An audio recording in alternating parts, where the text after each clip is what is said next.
Okay, good morning class. How are you? I hope you all are fit and fine in your home and doing well. So today we are going to discuss about function. Okay, in my earlier Google Meet class I have discussed about function and its various kinds, but all students are not joined in that particular video Google Meet.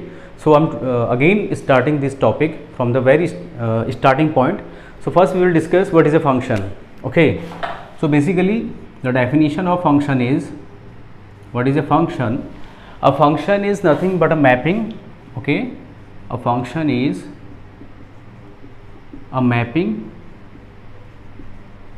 You can also say association, है ना? A function is a mapping, or you can also say association between the elements of any two non-empty finite set, any two non-empty finite set. Okay, but the association, or you can say mapping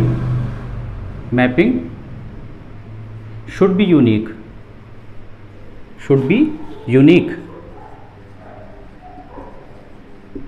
Okay, the association, or you can say the mapping between the elements of any two sets should be unique. It means that if you are having any two elements like that, having any two sets like that, let it be set A, let it be set B, and there be a function from which both the set are bounded with each other, so the association between the elements of the set should be unique. Unique means like that manner. Okay, no any element of set A having more than one image. ठीक है, the condition is no any element in domain A have two images, or other word you can say no any two element, or you can say no any two distinct elements in set B have the same preimage,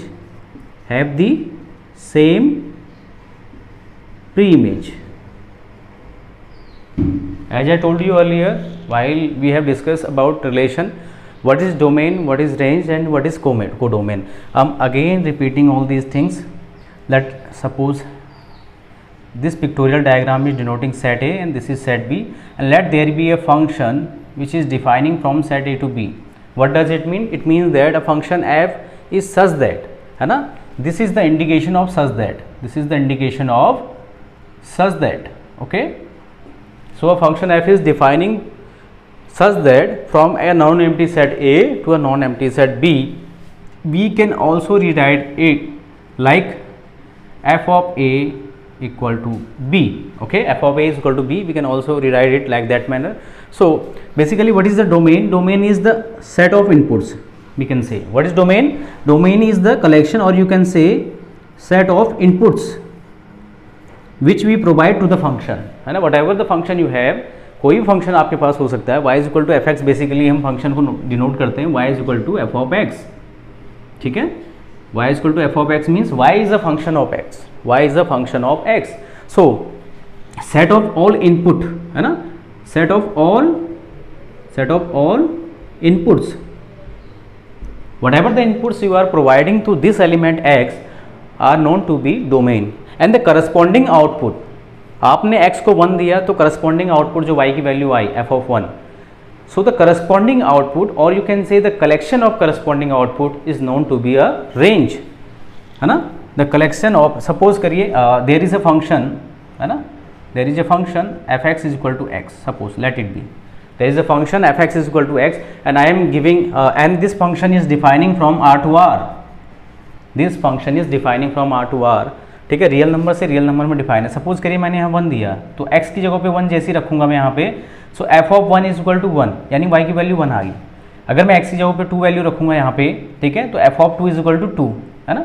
in similar manner if you are putting here 3, so f of 3 is equal to 3। तो इस तरीके से जो element आपस में bounded हैं, ठीक है ना, तो जिन जिन एलिमेंट्स की प्री इमेज मिल रही है they all are said to be range, है ना।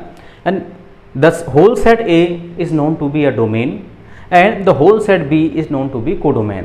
All these things we have discussed earlier, ठीक है, अगर नहीं किए तो फिर से कर लेंगे।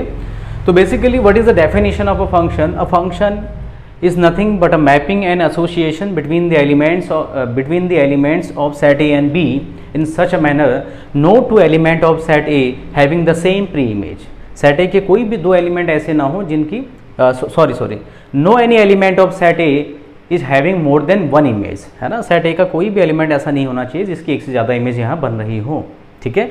और in other word you can say no any two element in set B, no any two distinct element in set B having the same pre image, having the same pre image, है ना। हम इस तरीके से define कर सकते हैं इसको, let it be set A, let it be set B, okay, there will be a function between them. अब मैंने क्या कहा, no any two element in set B, let it be 1 2 3 A B C. Now listen, no any two distinct element in set B. Set B के दो distinct element ले लिए हमने A और B और दिखा दिया इनकी सेम प्री इमेज मिल रही है 1 पे, इस तरीके से। बाकी इसका यहाँ बना दीजिए और इसके लिए एक एलिमेंट यहाँ D ले लो, ठीक है। मैंने क्या कहा था, no any two distinct elements in set B have the same pre image. Set B के अंदर कोई भी दो अलग अलग एलिमेंट की सेम प्री इमेज नहीं होनी चाहिए। एक्चुअली स्टूडेंट्स ये ए बी सी डी जो होते हैं ये इमेज होते हैं इन पॉइंट्स की, और जो ए बी सी डी की इधर इमेज आपको मिल रही है इसको हम बोलेंगे pre image, okay. So A और बी दो डिस्टिंक्ट एलिमेंट हमने सेट बी के लिए, but both of them are having the same pre image, so this is not a function, this is known to be as a relation. So there is a difference between relation and function, that every function is a relation but converse need not be true, okay. I'm writing here what is the theorem. The theorem is every function is a relation but converse is not true, okay. converse is not true. Converse is not true means अगर कोई एक relation दिया है तो ज़रूरी नहीं कि वो फंक्शन भी हो, है ना। एक एग्जांपल ले लेता हूँ मैं यहाँ पे, सपोज करिए, ठीक है, 1 2 3 let it be set A, let it be set B, alpha beta, okay. कुछ ऐसा हमारा यहाँ पे फंक्शन जा रहा है। अब ये एक फंक्शन है, yes it is a function because 1 and 2 both are having the same image, इससे कोई प्रॉब्लम नहीं है, but they are unique image, they are having unique image. ऐसा नहीं हो रहा है कि 1 और 2 की दो इमेज मिल रही हो आपको, समझ रहे हैं। The image should be unique, so yes it is a function as well as it is a relation. But on the other hand if you are taking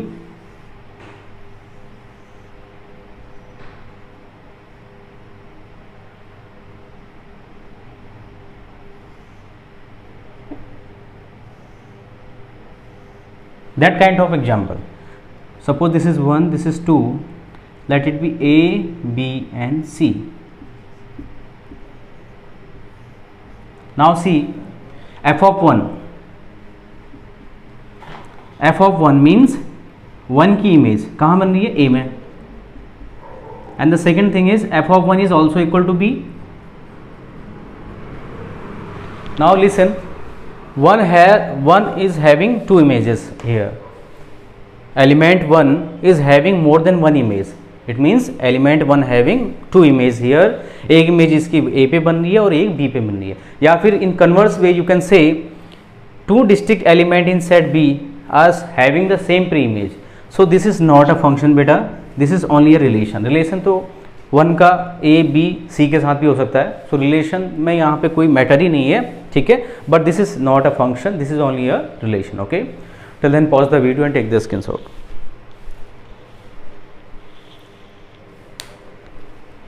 okay, now will discuss about various form of function. Okay,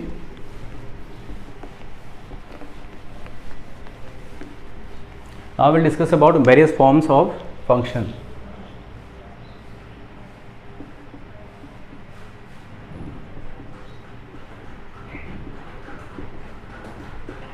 The very first form is identity function.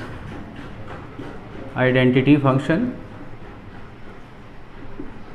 The second one is constant function. The third one is polynomial function. The fourth one is rational function. Okay, the fifth one is modulus function. The sixth one is signum function, and the last but not the least is greatest integer function.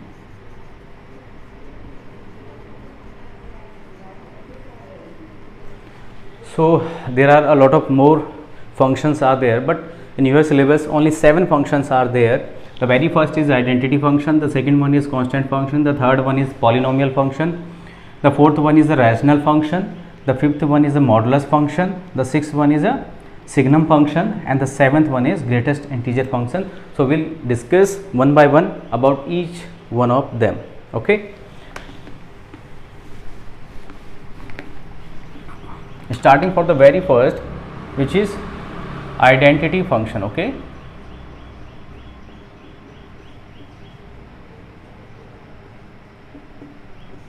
so this is very simple function. Identity means a person itself, है ना. अगर मैं शीशे में खुद की image देखूं, अगर मैं शीशा रखूं यहाँ पर खुद की इमेज देखूं, मतलब शीशे में देखूं तो खुद की ही इमेज मुझे दिखाई देगी. Just like that identity function means a function in which the input is equal to the corresponding output, or you can say the corresponding output is equal to the input.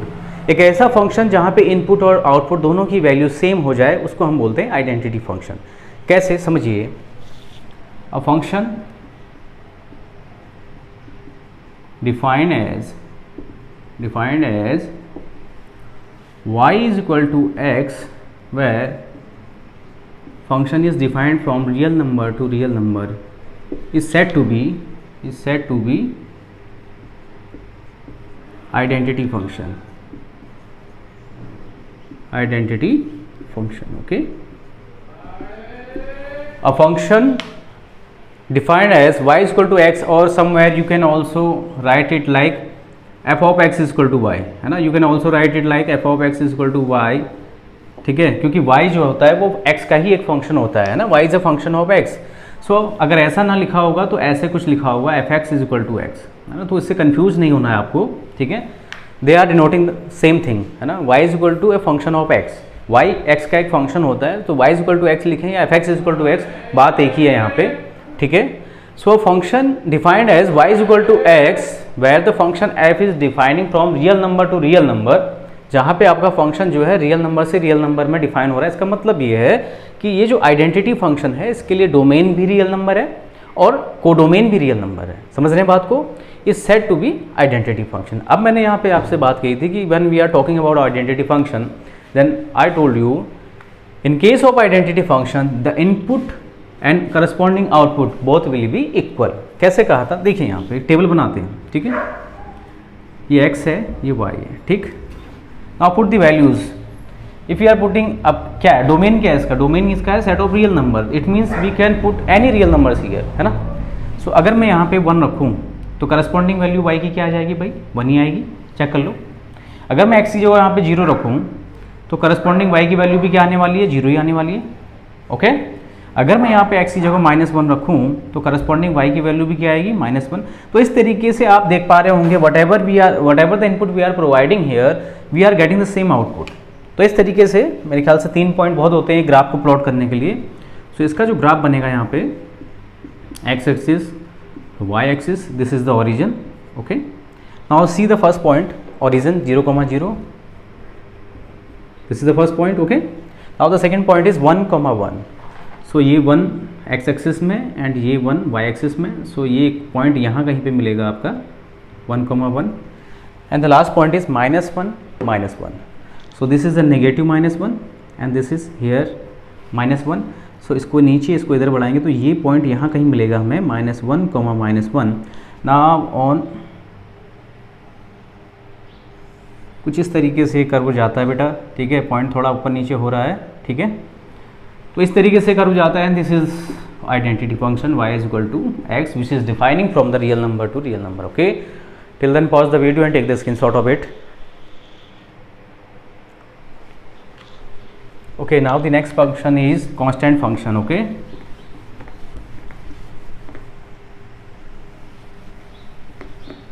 the next one is constant function.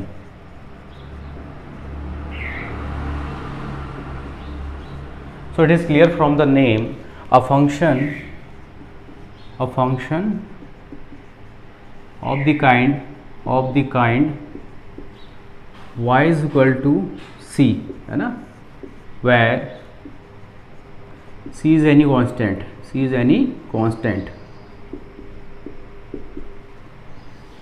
is known to be constant function. Okay, constant function कैसा function होगा भैया? Constant means quantity which remains fixed, है ना, एक ऐसी quantity जो हमेशा क्या रहे, जो हमेशा फिक्स रहे, उसको हम कांस्टेंट कहते हैं ना. In earlier classes we have learn about variables and constant, है ना. And variable are again two types of variables are there, one is depending variable and another one is independent variable. Okay, basically x is supposed to be as a independent variable and y is a variable which is depending on the value of x. So y is dependent variable and x is independent variable and somewhere there is a constant, है ना, जिसको हम c से denote करते हैं. So यहाँ पे बात हो रही है constant function की. So a function of the kind y is equal to c, nothing else. A function of the kind y is equal to c is known to be a constant function. ठीक है ना, यहाँ पे very नहीं कर रही है. देखिए आप, अगर यहाँ x होता, सपोज करिए y is equal to x होता, या फिर y is equal to x square होता, या y is equal to x square -1 होता, तो यहाँ पे आप देख पा रहे होंगे कि इन केसेस में there is a variable. So variable होने के कारण y की वैल्यू में वेरिएशंस आएंगे वहाँ पे, क्योंकि ये वेरिएबल है, ये तो अपनी वैल्यू को चेंज करेगा. जैसे जैसे x की वैल्यू चेंज होगी, कम या ज़्यादा होगी, y की भी वैल्यू करस्पॉन्डिंग कम या ज़्यादा होनी है, ठीक है, बिकॉज ये वेरिएबल्स हैं. But in case of constant, ये जो क्वांटिटी c यहाँ पे लिखी हुई है, ये फिक्स है. If the value of c is provided 2, अगर मैं यहाँ पे इसकी जगह 2 रखूँ तो बेटा करस्पॉन्डिंग y की वैल्यू 2 ही आएगी. There is no change, there is no variation in the value of y. That's why it is known as constant function. तो ग्राफ कैसा बनेगा? मैंने क्या लिखा है, where c is a constant, and एक चीज़ और कर लीजिए, where c belongs to r. कोई भी रियल नंबर हो सकता है एक c, है ना. सो अगर मैं c को वैल्यू प्रोवाइड करा रहा हूँ 2, ठीक है, तो यहाँ पे कॉन्स्टेंट फंक्शन बन जाएगा आपका y इज इक्वल टू 2. और अगर मुझे इसका ग्राफ खींचना है तो इट इज़ वेरी इजी, ठीक है ना. This is x axis, this is y axis and this is the origin. y is equal to 2 means positive direction में हमें 2 स्टेप जाना है, 1 2. This is 1, this is 2. So this is the graph of y is equal to 2. Okay, अब आप खुद ही देख लीजिए constant function है या नहीं है. जैसे जैसे x की वैल्यू इंक्रीज हो रही है, this is the positive direction of x axis, है ना, तो x increases but the value of y remains constant. y की वैल्यू में कोई डिफरेंस आ रहा है? कोई डिफरेंस नहीं आ रहा y की वैल्यू में, ठीक है ना. y की वैल्यू जो है ओरिजिन पे भी 2 ही थी, चेक कर लो. और अगर हम यहाँ कहीं पे सपोज करें कि x की वैल्यू यहाँ पे 10 है, सपोज यहाँ पे x 0 है, यहाँ पे x की वैल्यू 10 हो गई, तो यहाँ पे भी अगर मैं y की वैल्यू को चेक करूँ तो सेम y की वैल्यू यहाँ पे भी कितनी है, 2 है. तो there is no any variation in the value of y, है ना. जैसे जैसे x की वैल्यू इंक्रीज हो रही है या फिर x की वैल्यू क्या हो रही है, डिक्रीज, है ना, x की वैल्यू डिक्रीज हो रही है लेफ्ट हैंड साइड को जाने पे. But the gap between these 2 lines, क्योंकि ये तो पैरेलल लाइन होगी ना. Constant function means what? Constant function means what? अगर मैं ग्राफिकली बात करूं तो कांस्टेंट फंक्शंस का जो ज्योमेट्रिकल रिप्रेजेंटेशन होगा, the geometrical representation of constant function is a line parallel to the x-axis. So what is the geometrical representation of constant function? अगर मैं geometrically representation की बात करूं तो constant function is nothing but a line which is parallel to x-axis. Now choice based on the constant, whatever the constant you are taking here. अगर आप c की value +2 ले रहे हैं तो जो लाइन पैरेलल होगी एक्स एक्सिस के वो पॉजिटिव डायरेक्शन में होगी वाई एक्सिस के. But if you are providing minus यानी negative value to this particular constant c, suppose करिए यहाँ पे आप -2 रख रहे हैं तो y की वैल्यू -2 आएगी जो कि नेगेटिव डायरेक्शन में जाएगी. But still the line will be parallel to x axis. So the geometrically meaning of constant function is what? Geometrically meaning of constant function is there is a line which always be parallel to the x axis, है ना. So यही है constant function. Pause the video and take the screenshot.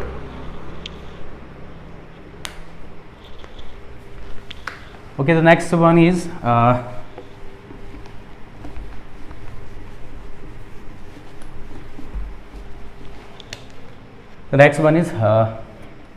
polynomial function. Okay, polynomial function.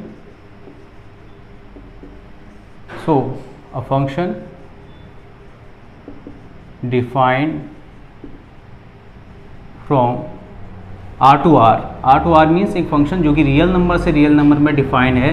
किस तरीके से? Such that f x is equal to x square, है ना, is known to be a polynomial function. Okay, polynomial function. अब आप कहोगे sir यहाँ पे आपने तो सीधे सीधे f x is equal to x square कर दिया, बट बुक में कुछ ऐसा दिया होगा f x is equal to a0 plus a1x plus a2x square plus a3x cube and so on, where a0 a1 a2 and so on an does not equal to 0. Yes, दिया होगा.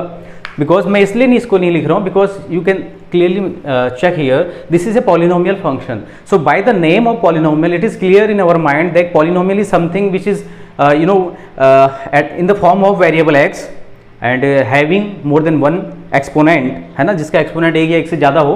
X square y equal to x square, है ना, बहुत सारे polynomial आपने पढ़े होंगे. Y equal to x square, this is quadratic. Y equal to x cube -9, this is cubic polynomial. Okay, y equal to x plus y x square plus y plus 2x, है ना, this is quadratic polynomial in the variable x and y. तो इस तरीके से बहुत सारी चीज़ें हैं. तो बेसिकली पॉलिनोमियल फंक्शन कैसा फंक्शन होगा? Function which is in the form of polynomial, nothing else. A function which is in the form of polynomial is known to be a polynomial function. इससे ज़्यादा कुछ है ही नहीं इसमें, ठीक है ना. तो चाहे ऐसे डिनोट करूँ चाहे ऐसे, कोई फर्क नहीं पड़ता उससे. ठीक. Now see the graph of this function.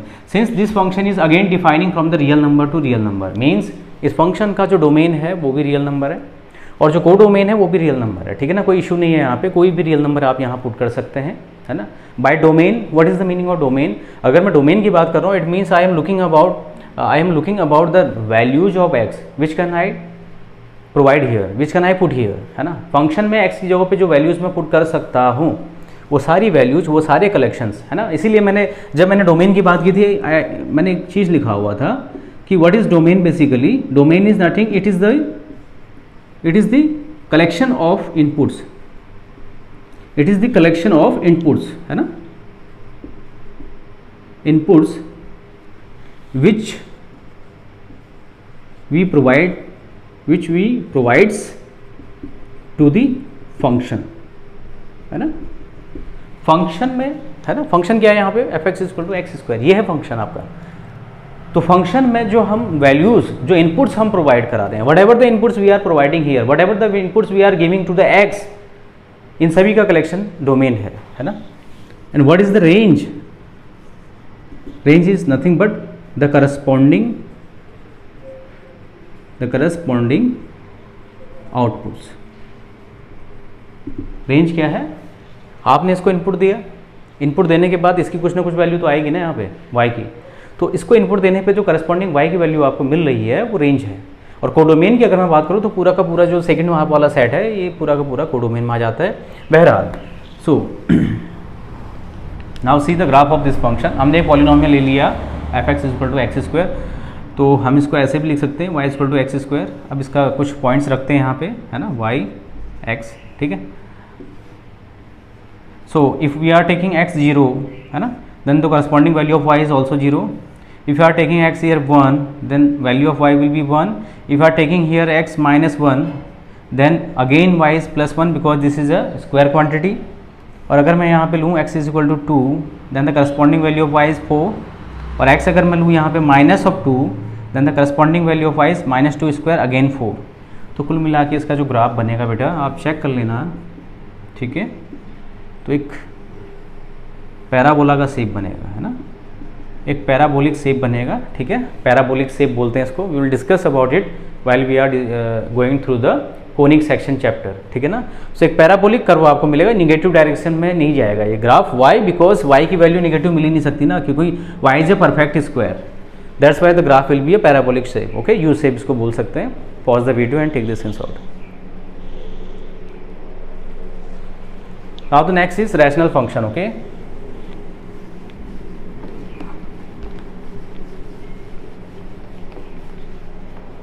the next one is rational function. So rational function आप वैसे ही जानते हैं what is rational number. Rational number is a number which can be written in the form of p upon q, but the denominator should not be equal to 0 and p and q both should be co-prime number. So like that, what is rational function? A function f(x) which can define as px upon qx, है ना, which can define as px upon qx, but qx should not be equal to 0, है ना, is known to be a rational function. ठीक है, एक function जो कि real number से रियल नंबर में डिफाइन हो, है ना.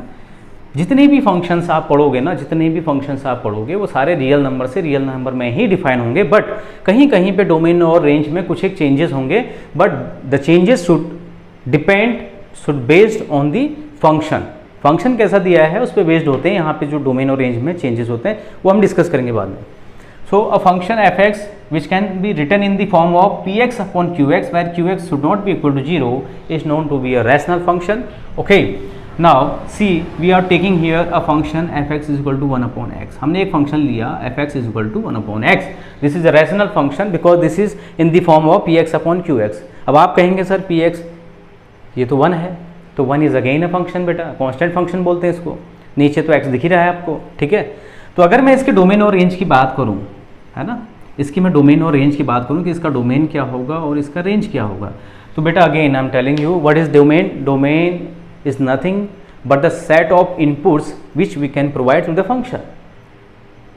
सेट ऑफ इनपुट्स जो हम इस फंक्शन को दे सकते हैं. अब मुझे बताइए क्या मैं यहाँ पे x को 0 दे सकता हूँ input? Check it. whether I can provide the value of x to 0. Can I take the value of x to 0? अगर मैं ऐसा करता हूँ सपोज, तो बेटा वैल्यू क्या आएगी देखो ध्यान से.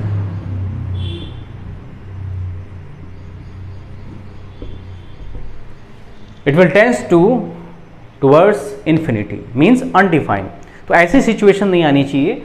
किसी भी इनपुट को डालने के बाद फंक्शन इन्फिनिटी नहीं बनना चाहिए, because infinity is a term which is undefined, जिसको हम डिफाइन ही नहीं कर सकते. तो इसका मतलब मैं x की जगह पे 0 यहाँ पे नहीं ले सकता, बिकॉज 0 लेने पे फंक्शन क्या बन जा रहा है? अनडिफाइंड. तो इसलिए इसका जो डोमेन होगा वो सेट ऑफ रियल नंबर होगा एक्सेप्ट 0. ठीक है ना. All real numbers are acceptable here. कोई भी रियल नंबर रख लो, बस 0 को छोड़ देना, क्योंकि 0 पे ये गजबज हो जा रहा है मामला. समझ रहे हो ना बात को. जहाँ तक रही बात रेंज की, तो रेंज में भी r-0 ही आएगा. क्यों आएगा मैं बाद में डिस्कस करूँगा, ठीक है. फिलहाल के लिए इसका ग्राफ अगर हम देखें, ठीक है, तो आप खुद ट्राई कर लेना. खुद कैसे ट्राई करोगे? x को डिफरेंट वैल्यूज़ दीजिए, करस्पॉन्डिंग y की वैल्यू यहाँ पे मिलेगी. अब एक चीज़ तो मैं क्लियर कर चुका हूँ कि x 0 को तो टच कर नहीं रहा है, ठीक है. 0 को टच नहीं कर रहा है, तो फिर इसका ग्राफ जो जाएगा कुछ ऐसा जाएगा बेटा, है ना. कुछ ऐसा इसका ग्राफ बनेगा. क्यों बेटा? क्योंकि ओरिजिन को टच नहीं करेगा ये कर्व. क्यों नहीं टच करेगा? Because we can not take the value of x as 0, और x अगर 0 नहीं है तो y की वैल्यू भी 0 आनी नहीं है कहीं से. तो इसलिए जो कर्व बनेगा ये ओरिजिन को तो टच ही नहीं करेगा, है ना, ऐसे मूव हो जाएगा. ठीक है. Pause the video, take the screenshot.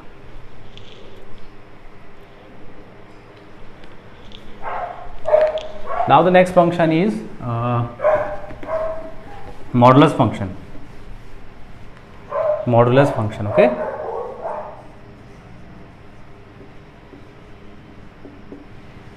Now what is a modulus function? A function f defining from r to r, ठीक है, defined as fx is equal to mod of x for all x belongs to r is said to be modulus function. Okay,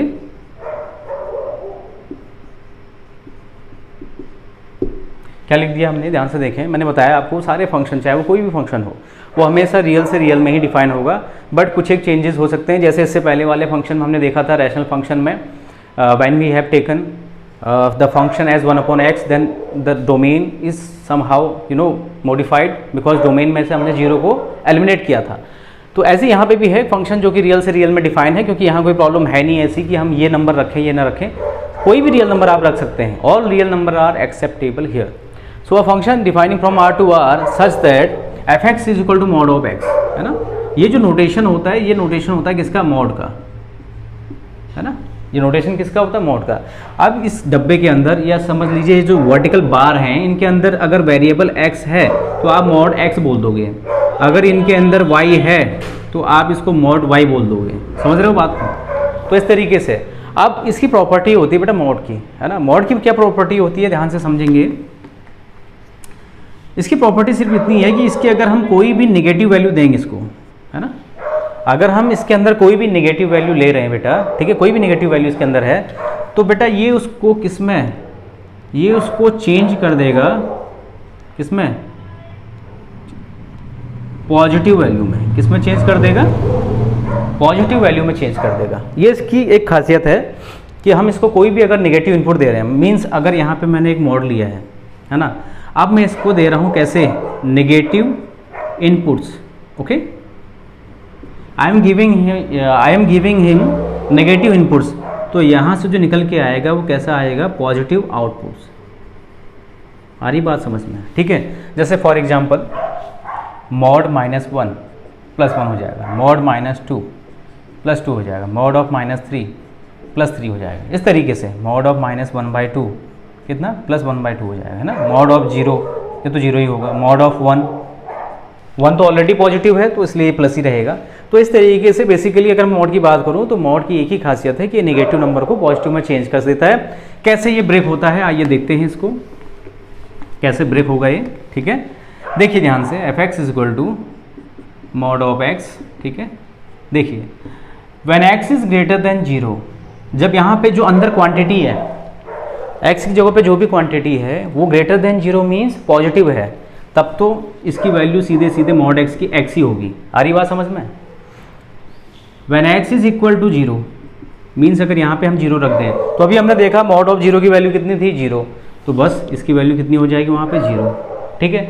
अब तीसरा case क्या है, when x is less than 0, ठीक है, means जो mod के अंदर क्वांटिटी है वो कैसी है, नेगेटिव, है ना, x इज लेस देन 0, तो मॉड x की वैल्यू क्या होगी, -x, क्या होगी बेटा, -x, ठीक है ना। अब तुम समझ लो, ठीक है, कि जब x लेस देन 0 है तो यहाँ पे इसकी वैल्यू -x क्यों रखी बेटा, क्योंकि अगर मैं x की जगह नेगेटिव नंबर रखूँ तो देखो अल्टीमेटली पॉजिटिव हो जाएगा। देखो कैसे, मैंने क्या कहा, when x is less than 0, तो हमने वैल्यू ले ली एक x -1, ठीक। यहाँ क्या आ रहा है, मॉड x की वैल्यू तब क्या है, -x, तो रखो बेटा, माइनस ऑलरेडी है बाहर से, x की जगह नेगेटिव वैल्यू रखी हमने, तो अल्टीमेटली दे क्या दिया इसने, पॉजिटिव, ठीक है। तो इस तरीके से ब्रैकेट ओपन होता है। जहाँ तक रही इसके ग्राफ की बात, as far as the graph is concerned, so इसका जो ग्राफ बनता है बेटा वी शेप कर्व बनता है। कैसा बनता है, वी शेप कर्व, है ना। अब ध्यान से समझिए इसको, व्हेन x इज 0 तो फंक्शन यानी कि मॉड x की वैल्यू कितनी है, 0, तो बेटा ये तो ओरिजिन हो गया ना, 0,0, इसको हम वर्टेक्स भी बोलते हैं। Now when x is greater than 0 means positive direction, तब फंक्शन की वैल्यू कितनी है, x के बराबर। तो अभी मैंने आपको आइडेंटिटी फंक्शन जब पढ़ाया था तो y is equal to x का ग्राफ कैसा बताया था, मैंने ऐसे ही तो बताया था ना, बताया था नहीं बताया था। तो ठीक वैसे यहाँ पे when x is greater than 0 तो fx की वैल्यू कितनी है, x है, तो कुछ ऐसा जाएगा ये कर्व।